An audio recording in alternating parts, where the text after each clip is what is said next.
नमस्कार श्रोते हो, नमस्कार. अमृत कलश या कार्यक्रमामध्ये मी रेवा देवरस आपलं सगळ्यांचं अगदी मनापासून स्वागत करते. आजच्या कार्यक्रमाची सुरुवात करण्याआधी मला पु ल देशपांडेंच्या काही ओळी आठवतात. ते म्हणतात, उपजीविकेसाठी पोटा पाण्याचा उद्योग जिद्दीने करा, पण त्यासोबतच एखाद्या कलेशीही मैत्री करा. संगीत, नाटक, नृत्य, शिल्प, चित्रकला इत्यादी. कारण उपजीविकेसाठी केलेलं काम तुम्हाला जगवेल, पण कलेशी केलेली ही मैत्री तुम्ही का जगावं हे तुम्हाला शिकवून जाईल. श्रोते हो, शास्त्रीय संगीतात अनेक घराण्यांपैकी एक घराणं जयपूर घराणं. जयपूर घराण्याच्या समृद्ध वारसासाठी कोल्हापूरची वेगळी ओळख आहे. उस्ताद अलादिया खां साहेब, नंतर पंडित आनंदराव लिमये, ज्यांना प्रेमाने लिमये बुवा म्हणून ओळखलं जातं, आणि त्यांच्याच शिष्यांपैकी एक जे आज आपल्या प्रतिभावान आणि सुमधुर आवाजाने जयपूर घराण्याची परंपरा फक्त जपतच नाहीत, तर जयपूर घराण्याचा दंडक पुढच्या पिढीपर्यंत सुद्धा पोहोचवत आहेत. असेच सुमधुर आवाजाचे श्री सुधीर पोटे सर आज आपल्या आकाशवाणीच्या स्टुडिओमध्ये आले आहेत. आज आपण त्यांच्याशी गप्पा करूया. पोटे सर, आमच्या आकाशवाणीच्या स्टुडिओमध्ये आपलं स्वागत आहे. नमस्कार. नमस्कार, धन्यवाद. सर, कार्यक्रमाच्या सुरुवातीला आपली थोडी कौटुंबिक पार्श्वभूमी, आपलं बालपण आणि शिक्षण कुठे झालं याबद्दल आमच्या श्रोत्यांना थोडं सांगा. माझं बालपण उगार खुर्द हे सांगलीपासून जवळच एक गाव आहे, महाराष्ट्र आणि कर्नाटकाच्या सीमारेषेवर. तिथे माझं बालपण गेलं आणि त्यानंतर तिथं कॉलेज नव्हतं, त्यामुळे मी बेळगावला गेलो. माझे आईवडील तिथं फॅक्टरीतच होते.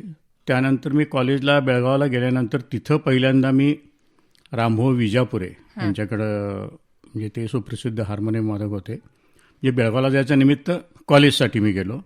तर पहिल्यांदा त्यांच्याकडे मी प्राथमिक संगीत शिकलो आणि त्यानंतर 70-72 साली ग्रॅज्युएट झाल्यावर नंतर मी 74 साली कोल्हापुरात आलो. सेंट्रल बँक ऑफ इंडियाची नोकरी करण्यासाठी. आणि तिथं आल्यावर मला मग लिमे बुवा त्यांची मला भेट झाली सुदैवानं, आणि मग त्यांच्याकडे मी गाणं शिकायला लागलो. या दरम्यान मग त्यांच्याकडे जवळजवळ मी 20 वर्ष शिकलो. या दरम्यान मी म्हणजे अगोदर BSc झालो होतो विथ केमिस्ट्री. नंतर मी विशारद झालो. कोल्हापुरात MA संगीत केलं शिवाजी विद्यापीठात आणि संगीताचार्य केलं. हे माझं शिक्षण. अच्छा सर, जसं आपण आता बोललात की आपण BSc केलंय केमिस्ट्रीमधनं, पण त्याच्यानंतर आपण वळलात म्युझिक या क्षेत्राकडे. तर सायन्सकडनं हा संगीताकडे जो कल होता तर तो कसा काय? म्हणजे उगारला असताना मी गाणं शिकतच होतो. अर्थात तिथे कोण गुरु असे नव्हते, परंतु गाण्याचा नाद माझ्या आईवडिलांच्यामुळं मला होताच. BSc झाल्यानंतर कोल्हापुरात आलो. म्हणजे त्या जसं मगाशी सांगितलं, बेळगावला गेल्यानंतर रामभाऊ विजापुरेंची माझी भेट झाली आणि त्यांच्याकडे मी शिकलो. आणि कोल्हापुरात आल्यानंतर मी कोल्हापुरात नोकरी करत होतो सेंट्रल बँक ऑफ इंडियावर. मी जवळजवळ 22 वर्ष नोकरी केली आणि त्या दरम्यान माझी लिमेबाऊंची भेट झाली आणि मला असं जाणवलं की बाबा हे काहीतरी वेगळं गणित आहे आणि आपण ह्यांच्याकडून गाणं शिकावं. आणि दुसरी गोष्ट चांगली काय झाली की 76च्या दरम्यान मला राष्ट्रीय शिष्यवृत्ती मिळाली. आणि त्यांची अट तेव्हा होती, आता आहे की नाही माहीत नाही, त्यांची अट अशी होती की तुम्ही शिष्यवृत्ती जेव्हा तुम्हाला मिळते तेव्हा तुम्ही नोकरी करायची नाही. मग मी 2 वर्ष बँकेतनं बिनपगारी रजा घेतली आणि 2 वर्ष मी स्कॉलरशिप घेतली आणि मग त्यांचं शिक्षण सुरू झालं. असं मग ते साईड बाय साईड लिमेबाऊंच्याकडे मी गाणं शिकत होतो. इथं बँकेची नोकरी सुरूच होती. सर, जसं आपण आता तुमच्या बोलण्यातनं मला कळलं की सांगीतिक प्राथमिक शिक्षण आपण पंडित रामभाऊ विजापुरे बेळगाव यांच्याकडे घेतलं आणि त्याच्यानंतर जयपूर घराण्याचे गायक पंडित आनंदराव लिमये यांच्याकडे जवळजवळ म्हणजे 20 वर्ष आपण शिकलात. सर, तर हा अनुभव कसा होता? अनुभव म्हणजे हा असा होता की थोड्याशा दुर्दैवानं लिमेबुवांचं नाव लोकांना फारसं माहीत नव्हतं, पण जयपूर गायकी प्राणपणानं जपणारे असे ते कोल्हापूरचं एक रत्नच होतं. आणि नंतर त्यांना प्रसिद्धी मिळाली ही शेवटी त्यांच्या आयुष्यात. परंतु त्यांचं जेव्हा मी गाणं ऐकलं तेव्हा मला असं जाणवलं की हे काहीतरी वेगळं आहे. आणि तोपर्यंत जयपूर घराणं आणि मला फारशी माहिती नव्हती, पण त्यांच्या सहवासात मी आलो, त्यांचा स्वभाव बघितला आणि त्यांचं माझं जे गणित होतं ते एवढं जमलं की मग मी त्यांच्याकडे गाणं शिकायला लागलो. असं ते झालं. अच्छा सर, आपण संगीताचार्य ही समकक्ष डॉक्टरेट जी पदवी आहे ती पण प्राप्त केली आहे. त्याच्यासाठी आपल्याला डॉक्टर वीरा आठवले यांचं मार्गदर्शन लाभलं. हो. संगीताचार्य ही परीक्षा जी आहे ती 2 प्रकारे होते. एक तर क्रियात्मक विभाग म्हणजे प्रॅक्टिकल घेऊन, आणि एक थिअरी घेऊन. म्हणजे आता बहुतेक युनिव्हर्सिटीमध्ये जी डॉक्टरेट असते ती थिअरी घेऊन असते. पण हा संगीताचार्याचा प्रात्यक्षिकाचा जो सिलेबस आहे तो अतिशय आव्हानात्मक आहे. म्हणजे वेगवेगळे राग आहेत, एकाच रागाचे वेगवेगळे प्रकार आहेत आणि ते एक ज्याला त्याची गोडी आहे त्याला ते आव्हान असतं की वेगवेगळे कानडे एकामागून एक कसे आपण सांगायचे. तर ते मला असं वाटलं की आपण हेही करावं. आणि पंडित विरा आठवले म्हणजे ते मोठं नाव होतं. ते वेलायत हुसेन खान साहेबांचे गंडाबंद शागिर्द होते. त्यांनी मला मार्गदर्शन केलं आणि निबंधाचा विषय माझा वामनराव देशपांडे हा होता, पुण्याचे जे. हां, तो माझा निबंधाचा विषय होता. आणि आबानी म्हणजे विरा आठवलेनी या अभ्यासक्रमाबरोबरच मला ते जे कार्यक्रम करत म्हणजे वेगवेगळ्या संकल्पनावर आधारित असे हे कसे करायचे ते मी त्यांच्याकडनं बाळकुडं घेतलं. आणि जवळजवळ मी 20-22 प्रकारचे असे वेगवेगळे कार्यक्रम मी सादर केले. असं हे सगळं झालं. बरं सर, जसं आपण सांगितलं की आपण सेंट्रल बँक ऑफ इंडिया इथे नोकरीला होतात आणि त्याच्यानंतर आपण संगीताचे धडे पण म्हणजे पॅरलली ते पण सुरू होतं. तर हा नोकरीमधला आणि हा रियाजाचा जो समतोल आहे तो मग तेव्हा कसा काय साधला सर?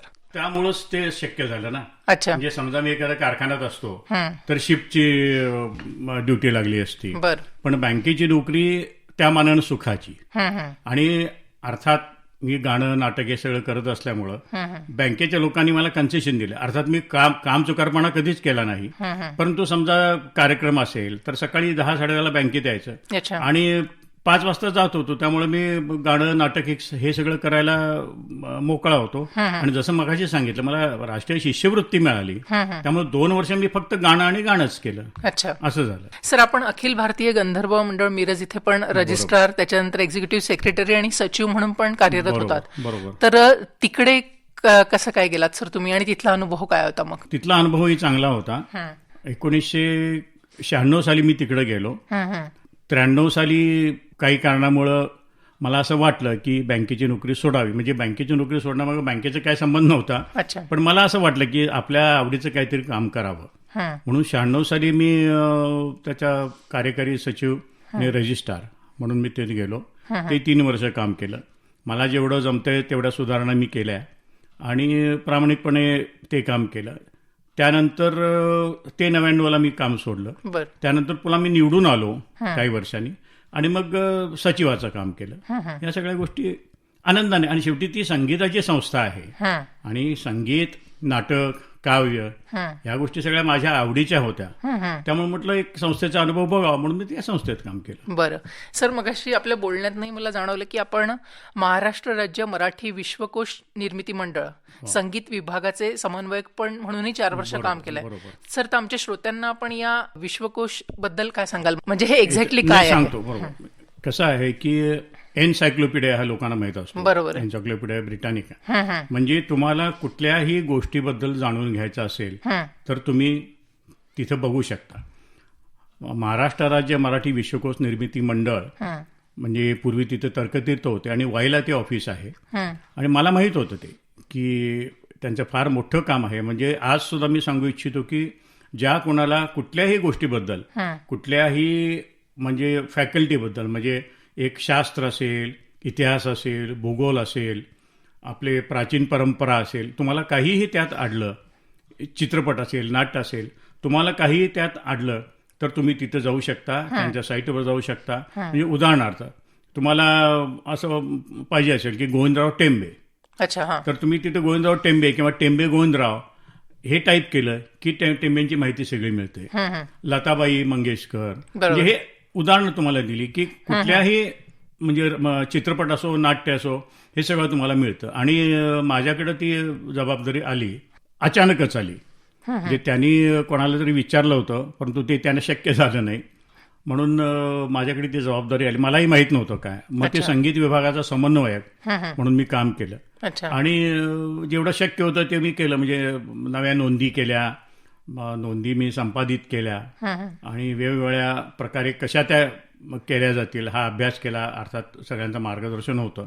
तर हेही काम मी मनापासून केलं. अच्छा. हा, एक 4 वर्ष मी केलं ते. बरं सर, आपण आकाशवाणीचे पण ए ग्रेड आर्टिस्ट आहात. बरोबर. तर आकाशवाणीच्या राष्ट्रीय संगीत सभा आणि संगीत संमेलनातही आपण 6 वेळा आपलं गायन झालेलं आहे, अखिल भारतीय स्तरावरही. तर तिथे पण गाण्याचा एक अनुभव कसा होता सर? पहिल्यांदा मी पुणे आकाशवाणी, कारण तेव्हा सांगली केंद्र नव्हतं. बर. मला ग्रेड मिळाली ही पुणे आकाशवाणीची, आणि नंतर आमची नावं इकडे ट्रान्सफर झाली सांगलीला. आणि सांगली आकाशवाणीचे सगळेच तेव्हापासून आमचे सगळे मित्रच आहेत आणि त्यांचं सहकार्य होतंच. आणि हा अनुभव अतिशय चांगला होता की मित्रमंडळी असल्यामुळं हसत खेळत, आणि केव्हाही त्यांनी समजा त्यांचे काही कार्यक्रम असतील, स्पर्धा असतील, तर त्यांनी आम्हाला बोलवलं. आणि हा एक अनुभव छान होता. बाहेरचा अनुभव सुद्धा, संगीत संमेलन झालं, तिथं गेलो, तर हा आवडीचंच क्षेत्र असल्यामुळं हा अनुभव छानच होता सगळा. अच्छा, असं हे झालं. बरं सर, आज संगीत क्षेत्रात आज आपलं एवढं मोठं नाव आहे, पण आपल्या बोलण्यावरनं मला मग अशी कळलं की आपण नाटकातही काम करता आणि अजूनही ते सुरू आहे. तर संगीताकडनं नाटकात काम करणं हा प्रवास कसा काय आणि कधी सुरू झाला? ह्या कलांची आवड मला असं वाटतं की उपजत माणसात ज्याला त्यात रस आहे त्याच्यात ती वाढीला लागतेच भावना.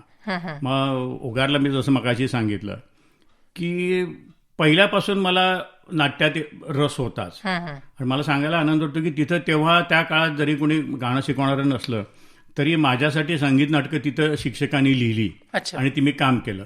आणि मग माझ्या लक्षात आलं की हे सुद्धा आवडीचंच काम आहे.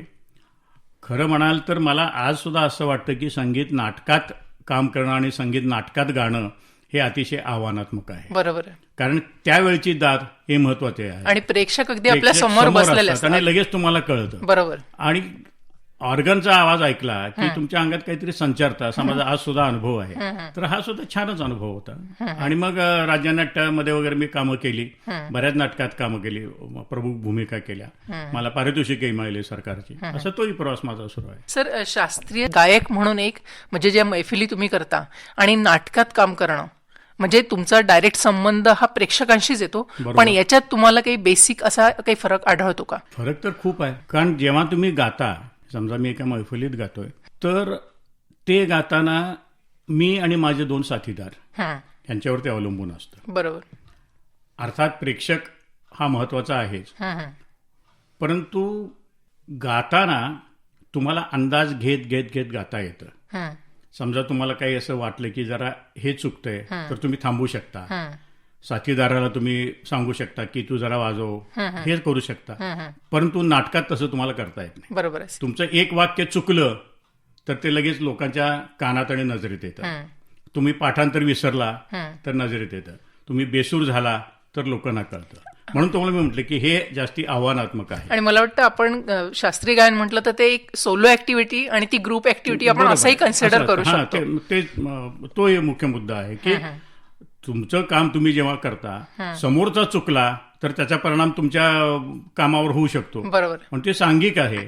समजा नाटकात काम करता करता ऑर्गनवाला त्याने सूर दिला नाही, एखादा लाईट लागला नाही किंवा चुकीचा सेट लागला, या सगळ्या गोष्टी त्या अवलंबूनच आहेत ना, त्यामुळे ती सांघिक कला आहे. बरोबर.